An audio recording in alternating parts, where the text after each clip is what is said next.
Good afternoon, everybody. Good afternoon. Thank you. It is clearly now the will of the Parliamentary Conservative Party that there should be of that party and therefore a new Prime Minister. And I've agreed with Sir Graham Brady, the chairman of our backbench MPs, that the process of choosing that new leader should begin now. And the timetable will be announced next week. And I've today appointed a cabinet to serve, as I will, until a new leader is in place.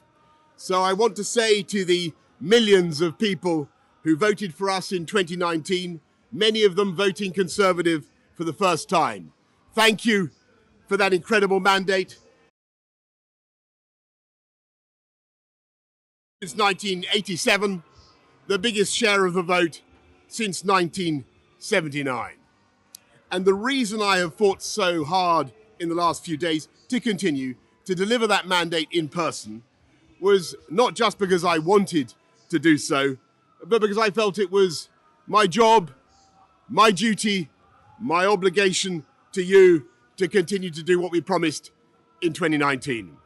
And of course, I'm immensely proud of the achievements of this government, from getting Brexit done to settling our relations with the continent for over half a century, reclaiming the power for this country to make its own law, and in the last few months, leading the West in standing up to Putin's aggression in Ukraine.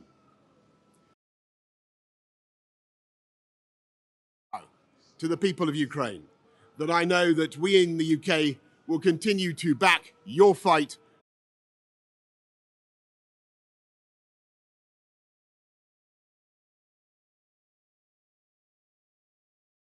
for freedom for as long as it takes.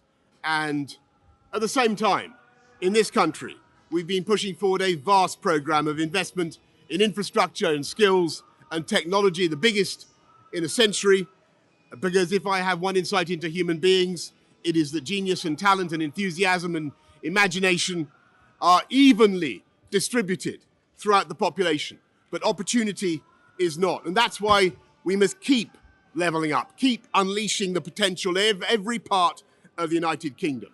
And if we can do that in this country, we will be the most prosperous in Europe. And in the last few days, I've tried to persuade my colleagues that it would be eccentric to change governments when we're delivering so much and when we have such a vast mandate and when we're actually only a handful of points behind in the polls, even in mid-term after quite a few months of pretty relentless sledging, and when the economic scene is so difficult domestically and internationally. And I regret not to have been successful in those arguments, and of course it's painful not to be able to see through so many ideas and projects myself. But as we've seen at Westminster, the herd instinct is powerful, and when the herd moves, it moves.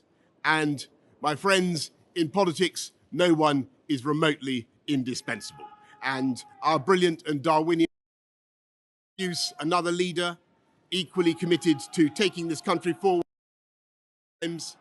not just helping families to get through it, but changing and improving the way we do things, cutting burdens on businesses and families, and yes, cutting taxes, because that is the way to generate the growth and the income we need to pay for great public services. And to that new leader, I say, whoever he or she may be, I say I will give you as much support as I can. And to you, the British public, I know that there will be many people who are relieved, and perhaps quite a few who will also be disappointed. And I want you to know how sad I am to be giving up the best job in the world. But them's the breaks. I want to thank Carrie and our children and all the members of my family who have had to put up with so much for so long. I want to thank the peerless British civil service for all the help and support that you have given our police, our emergency services, and of course, our fantastic NHS, who at critical moment helped to extend in office, as well as our armed services and our agencies that are so admired around the world, and our indefatigable Conservative Party members and supporters whose selfless campaigning makes our democracy possible. I want to thank the wonderful staff here at Chequers, here at Number 10, and of course at Chequers, and our fantastic prop force detectives, the one group, by the way, who never leak. Above all, I want to thank you, the British public, for the immense privilege that you have given me. And I want you to know that from now on until the new Prime Minister is in place, your interests will be served and the government of the country will be carried on. Being Prime Minister is an education in itself.